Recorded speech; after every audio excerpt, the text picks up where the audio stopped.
The air smelled of scorched metal and old blood. A storm brewed on the far horizon, curling dark clouds into spirals above the charred remains of what used to be a city, a skyline fractured by invasion, left to decay beneath the indifferent gaze of orbiting warships. Concrete bones jutted from the earth like forgotten monuments. Humanity's pride, once towering and loud, was now silent. Watching from the highest ridge outside the urban perimeter, Shade lay prone, his breathing measured, his pulse steady, a living shadow stitched into the terrain by burlap and brush. The ghillie suit masked the silhouette, but it was discipline that made him disappear. Through the scope, he counted the enemy: 12 visible patrols, 3 armored walkers, 1 communications relay. But he wasn't here for them. Not today. Not yet. He waited for the commander. The aliens called themselves the Vadrox, a warrior caste from beyond Proxima who treated conquest as both ritual and sport. They didn't just invade Earth, they judged it. We were found wanting, primitive, emotional, unworthy of the stars. They flaunted their power with sharp, humming armor and weapons that sang with blue fire. Their leaders walked openly, daring retaliation, cloaked in arrogance.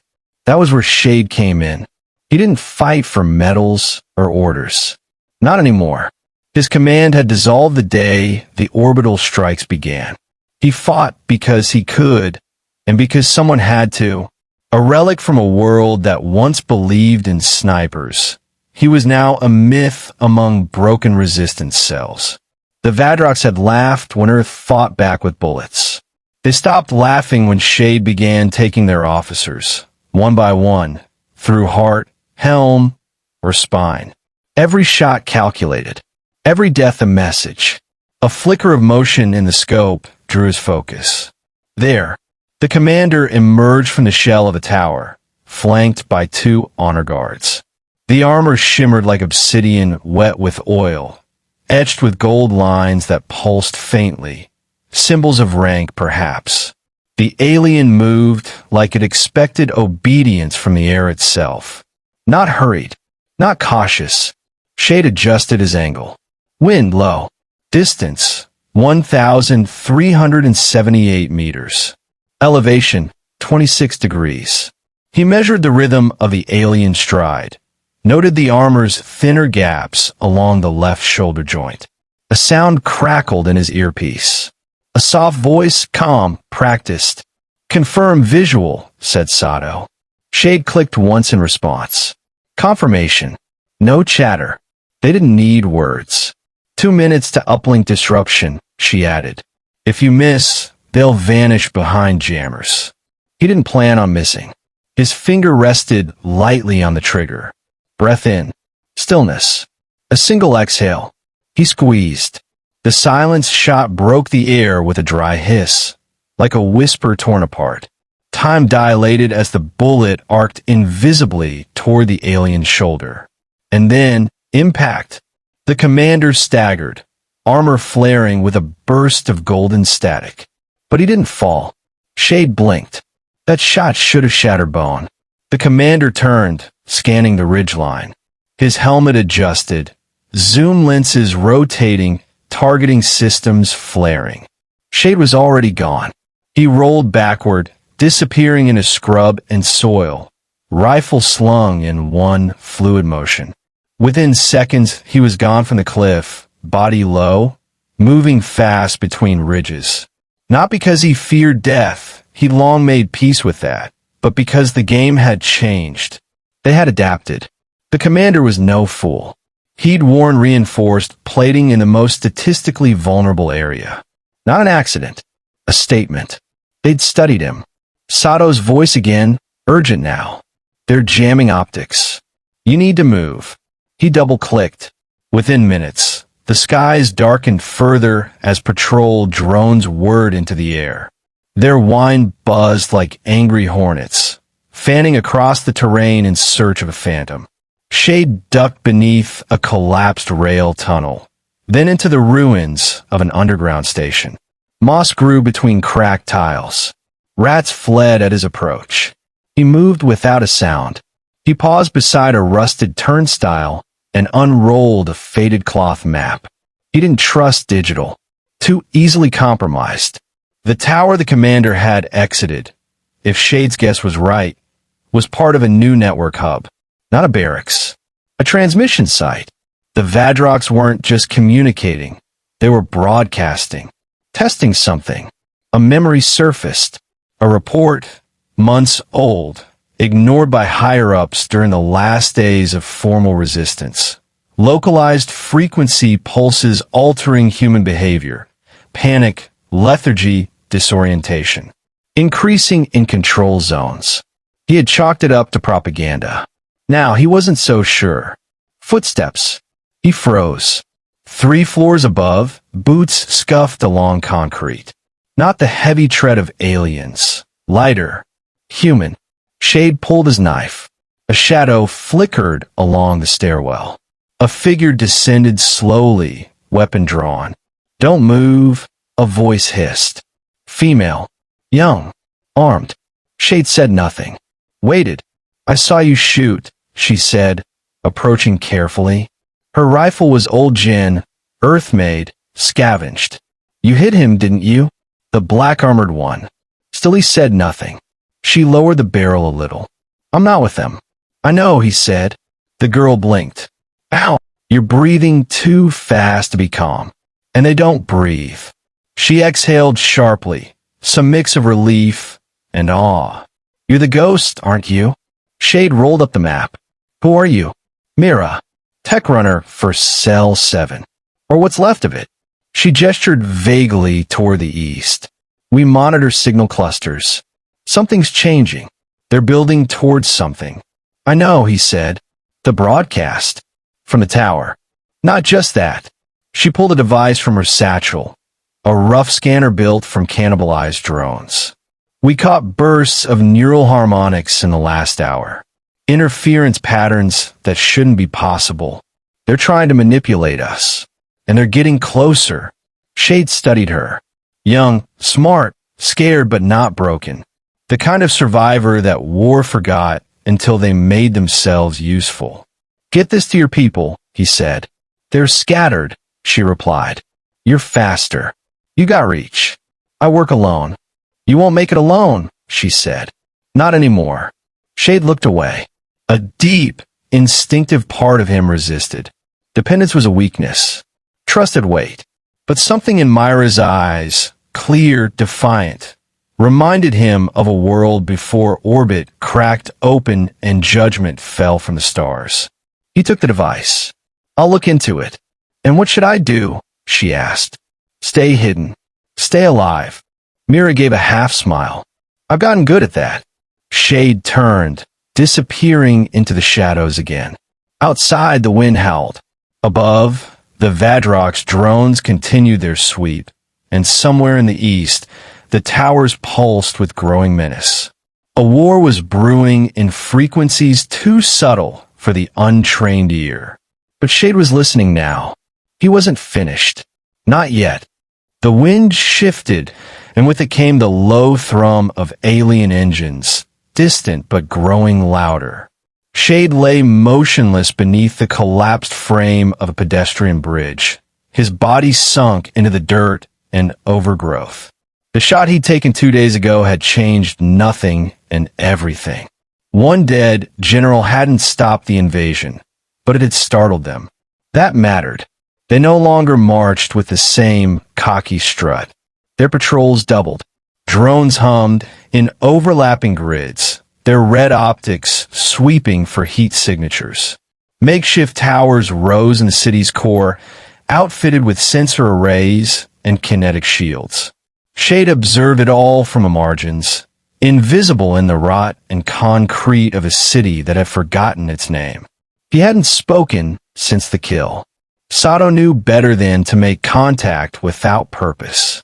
He hadn't heard from anyone, and he liked it that way. The solitude suited him, always had.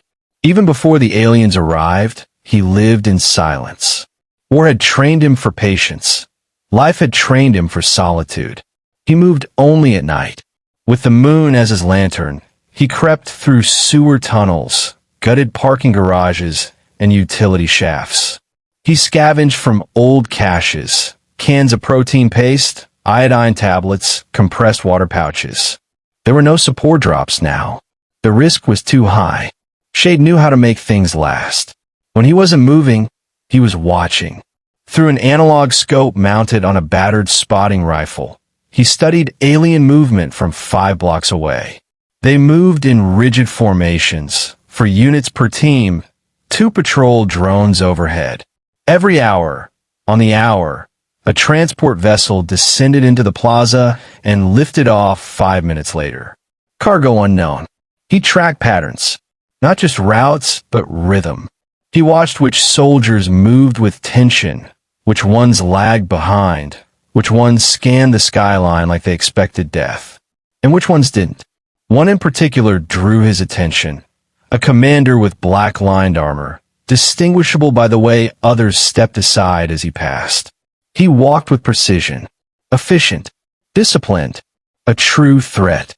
Shade followed him for 3 nights. On the 4th, the commander paused at the edge of a clearing. He turned his head slowly, scanning the upper floors of nearby ruins. Then, he looked directly at Shade's position. The distance between them was at least 300 meters, and the ghillie cover was flawless. But something about the way the commander stared, motionless, calculating, unsettled Shade. Not fear, just recognition. He pulled back from the scope and melted into the shadows, leaving no trace. The next morning, Shade relocated. The rooftop where he'd made his first shot was no longer viable. He moved west, toward the industrial sector, where rusted gantries and cooling towers offered superior elevation and cover. He climbed to the top of a skeletal manufacturing facility and took up a new position in a concrete hollow open to the sky. From there, he saw the entire plaza, the tower, the patrol routes, the landing zone. He lay flat against cold stone, sighting his rifle through a makeshift port between 2 cracked cinder blocks. Wind speed low, thermal interference minimal, perfect conditions, but no shot yet. The new general hadn't appeared again. Either he was reassigned or hunting from the shadows. Shade rested his cheek on the stock of his rifle, body fully aligned. He let his breathing slow. 1 second in, 1 second out. He counted to 100 without moving. Then, the memory came back. Not a flashback, too controlled for that, but a conscious recollection. He remembered training in northern Norway. 2 weeks in a snowbound valley, practicing glacial shooting techniques. His instructor, an old man with half a face, had said, "Distance isn't the challenge. It's the time you wait before the shot. Wait too long, and your muscles betray you. Move too soon, and the wind ruins everything." Patience. That was always the art. The aliens didn't understand it. Their tactics were fast, aggressive, impatient. Their dominance was based on superior technology, overwhelming force, immediate suppression. They had no concept of attrition, of psychological erosion. They didn't understand him. That was their mistake. On the 5th day, something changed. Shade spotted a new pattern, 2 aliens at a time, carrying long, narrow crates. They emerged from a black transport skimmer and moved swiftly into the base of the central tower. Every 4 hours, another set of crates.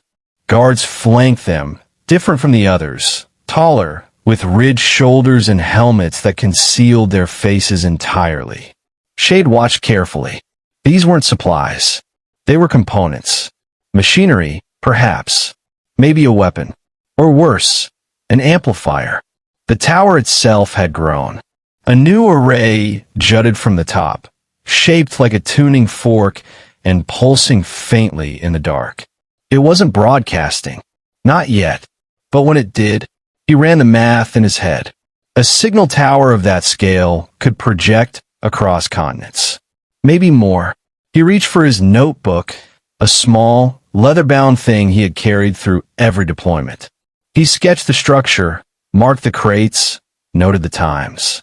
One crate every 4 hours, fully assembled in 12 days. Too late. Shade stared at the page for a moment, his pencil hovering. Then he turned to a fresh sheet and began drafting angles. Line of sight from his current position to the top of the tower. Obstructed. He'd need to reposition. The grain elevator 5 blocks east offered a cleaner shot, but no cover. Too exposed. He needed a better spot. He studied the city map in his mind and picked 3 possibilities. The flooded bell tower, the collapsed mall atrium, and the overpass interchange where the aliens had first arrived. All of them required crossing open ground. That night, he moved.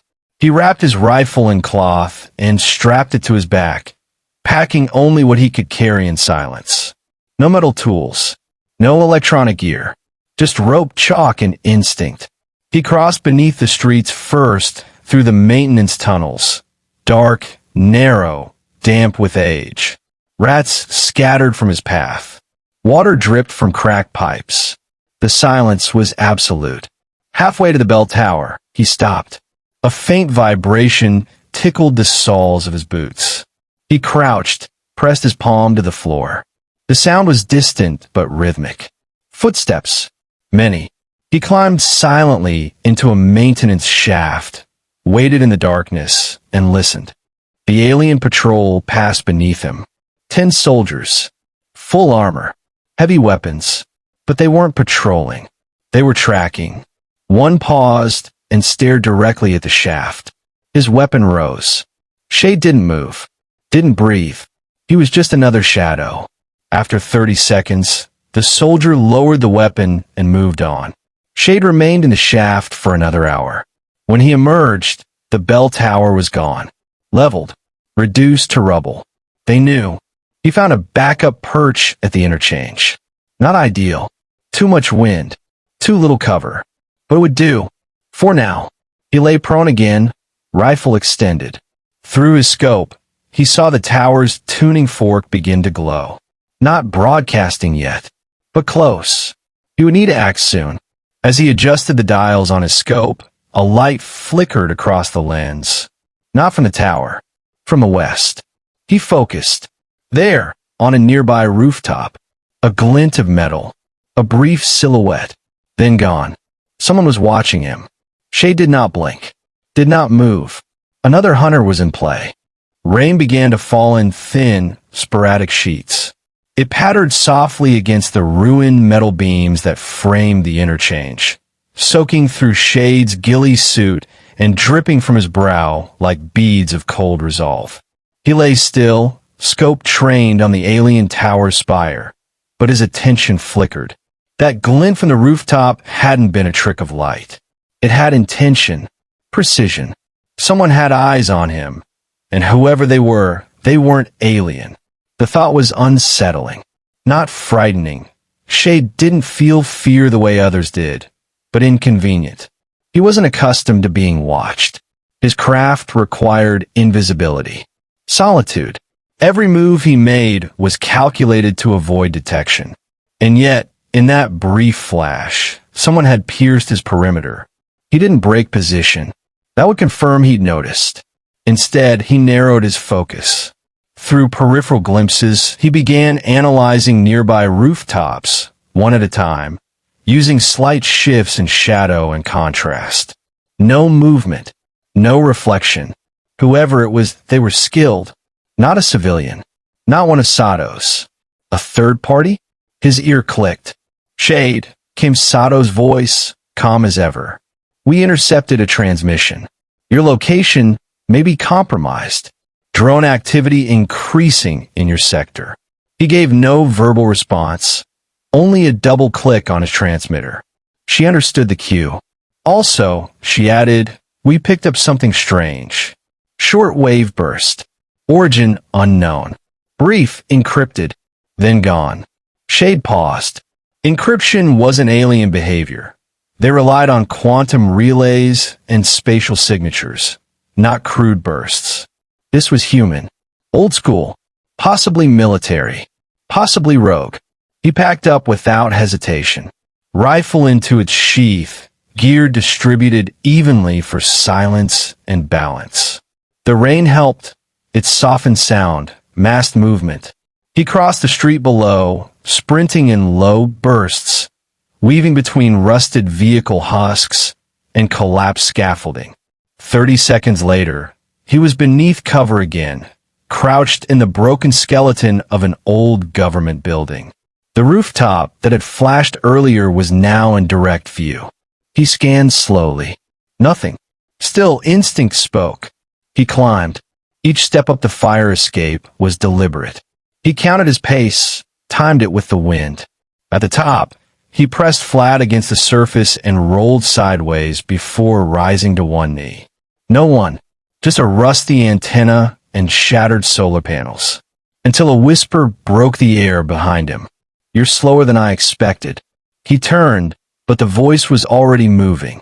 A figure darted behind an HVAC unit, sleek and low to the ground, dressed in urban camouflage, digital black and gray with a tight rebreather mask over the lower face. Not alien. Not Satos. She emerged from the shadows like mist coalescing into form.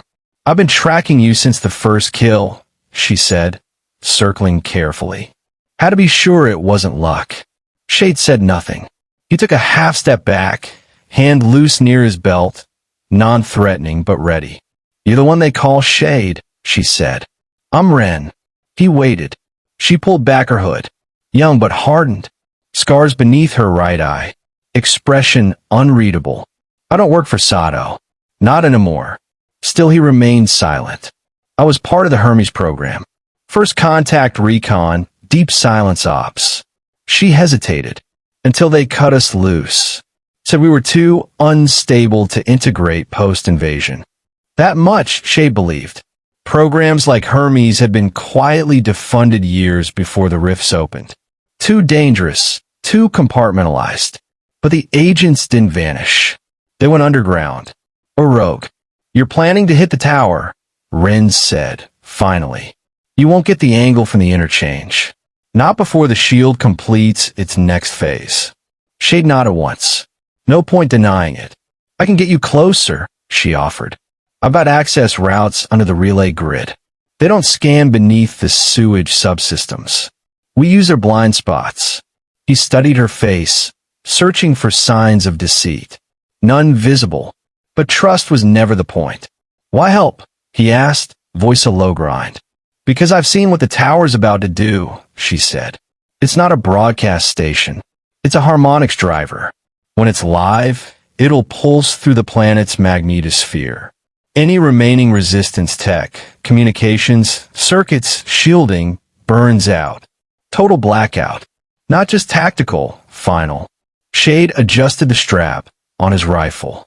"When?" 72 hours, Ren replied. "Less if they accelerate." "Then we go now." She nodded once. No smile. No grand speech. Just mission. They moved fast and low, navigating through a system of maintenance tunnels and old irrigation chambers. The city's bowels smelled of rust and decay, but provided natural insulation from thermal scans. Ren led. Shade watched their flanks. As they reached the base of a derelict transit station, Ren paused and keyed open a rust-covered panel. A hatch groaned. Beneath it, a spiraling shaft descended into darkness lit by faint green diodes. "We come up near the east quadrant. They don't guard the water vents." As they descended, Shade studied her movements, fluid, practiced, devoid of hesitation. She was telling the truth. She was what she claimed to be. But there was something else. A pressure behind her eyes. Not fear. Not anger. Guilt. At the base of the shaft, they emerged into a long culvert and pressed themselves against a grated wall. Ahead, the tower loomed. Massive, alive with pulses of faint blue light. At its base, a cluster of alien engineers worked without pause, sliding crystalline panels into grooves that shifted and locked with uncanny precision. Shade crouched, unpacked his rifle, and extended the bipod. Final shot, Wren whispered. One chance. He nodded. His eye went to the scope. Wind. Negligible. Target. Central node, just below the harmonics fork. Protected, but not armored. A hit there would trigger an overload. Not enough to destroy the tower, but enough to rupture the amplifier and delay activation. Seconds passed. His breathing slowed. Wren placed a small disc beside him. EMP proxy. When your shot lands, this sends a local surge. Weakens their grid. A pause. Good hunting, Shade. Then she vanished back into the shadows. Through the scope, he counted 12 aliens. The engineers. The guards. The sentries. The node glowed like a heartbeat. He exhaled slowly, finger curling toward the trigger. Then movement. To the left of the spire, the tall commander appeared again. Black-lined armor, regal posture. His helmet turned toward the ridge. Straight at him. And this time, he raised his hand. Not in warning. In challenge. Shade didn't hesitate. He fired. The round ripped through the node in a flash of white light. A second later, Wren's EMP disc detonated, a pulse of static rippling outward. Alarms blared.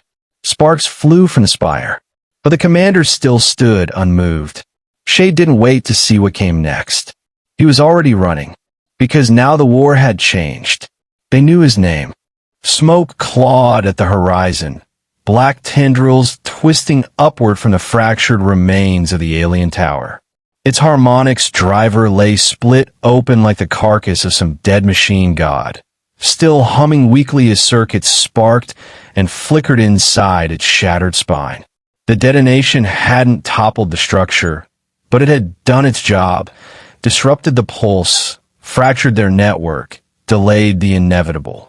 For now, Shade moved like a shadow through the chaos, slipping between collapsed bulkheads and slash cables.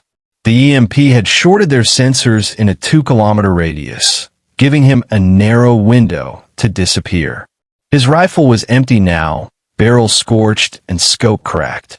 It no longer mattered. The tower had been the goal, but the commander was still alive. That fact pulsed in his mind with quiet insistence. The shot had landed, the node ruptured, and yet, he had seen it. Black-lined armor emerging in scathe, the alien's composure unshaken. There had been no panic, no recoil, not even surprise. Only recognition. They were done underestimating him. He ducked through a service crawlway and emerged near the city's ruined library. Vines curled through shattered stone. Scorched pages drifted in the wind. Wren was waiting there, crouched beneath a half-collapsed statue of some forgotten hero, her eyes scanning the perimeter. "You made it," she said. Shade nodded, crouching beside her. "We did it," she added, though her voice lacked conviction. "The tower's out of commission, at least for now. They'll rebuild," he said. "Not in time. The resistance is regrouping. Your shot gave them hope." He glanced at her. "Hope doesn't hold ground." "No," she admitted, "but it lights the path." They fell into silence, listening to the distant echoes of alien troop movements. The retaliation had already begun. Dropships thundered across the sky, scanning, deploying. Whole sectors were burning. "They'll come for us," she said. "They already are." Wren looked at him, as if searching for something beneath the layers of mud and exhaustion that lined his face. "Do you ever stop?" "No." "What happens when they finally catch you?" Shade didn't answer immediately. He stared out across the ravaged skyline, his thoughts distant. "Then I take one more with me," he said at last. Wren didn't flinch. She understood the cost. Her kind always did. She reached into her jacket and pulled out a data wafer. "There's something you should see." Shade took it without a word and slotted it into his portable slate. The screen flickered, then displayed a schematic. Not of Earth, of something in orbit. "That's not one of ours." "No," she said. "It's a Harbinger station. One of theirs. It arrived 2 days ago, cloaked. What's it doing? Ren looked grim. Charging. They've moved past conquest. Now, they want compliance. This station, once fully powered, can unleash a localized gravity well. Enough to flatten entire cities without launching a single soldier. He stared at the rotating schematic. Why show me this? Because you can't hit it. Shade narrowed his eyes. There's a resistance cell, Ren continued, in the northern range. They have a launch platform, old, cobbled together from scrap and pre-fall aerospace tech. A relic, but it works. They can get you suborbital. Why not send a missile? Because they don't have one. Shade stared at her, then at the image. The platform, the station. It was madness. Suicidal. But it was also simple. One bullet. One shot. That's your play? He asked. Send a man to shoot a station? Not a man, she said. You. He studied her expression. No sarcasm. No flattery. Just fact. Shade stood and tucked the slate into his pouch. Get me there. The journey north took 3 days, through frostbitten hills and shattered remnants of mountain towns. Alien scouts had already begun sweeping the outposts, but their scans were focused on urban strongholds. The wilderness still belonged to Earth.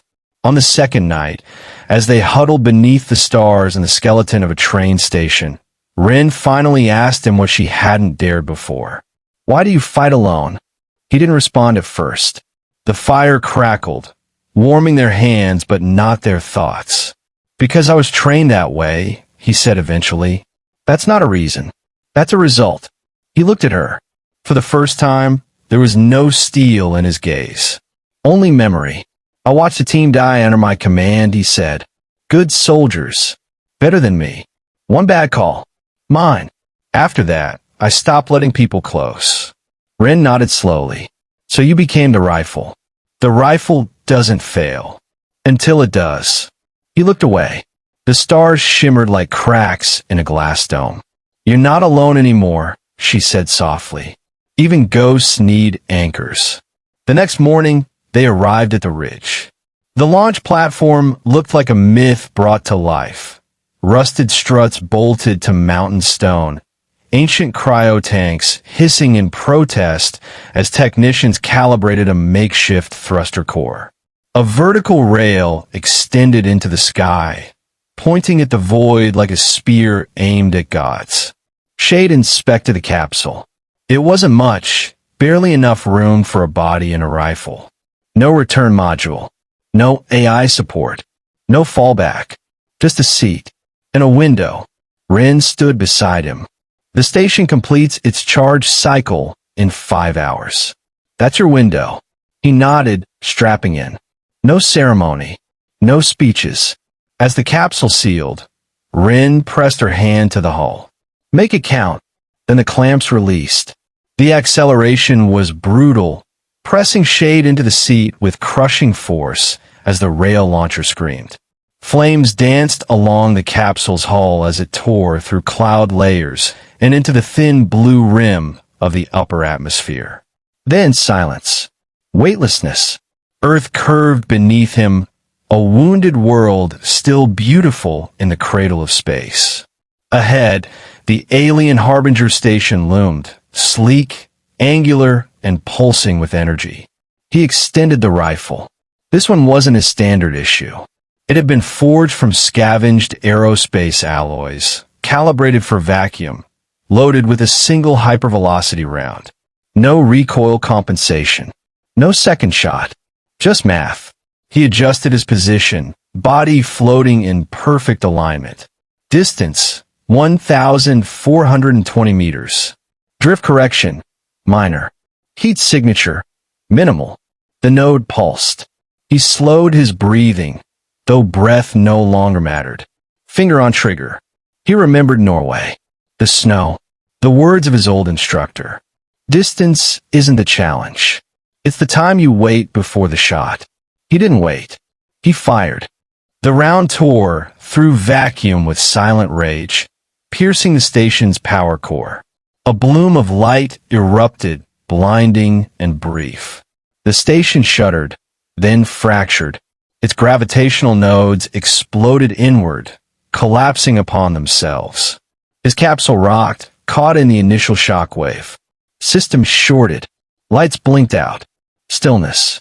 In those last moments, Shade looked out over Earth, one hand pressed to the cracked window. He saw fire. He saw storms. He saw light. And then, nothing. Below, Ren stood on the ridge, watching the sky as the Harbinger bloomed into a distant sun. Around her, resistance fighters emerged from bunkers and radio silos. They stared upward. She whispered his name. And for the first time, the aliens knew silence.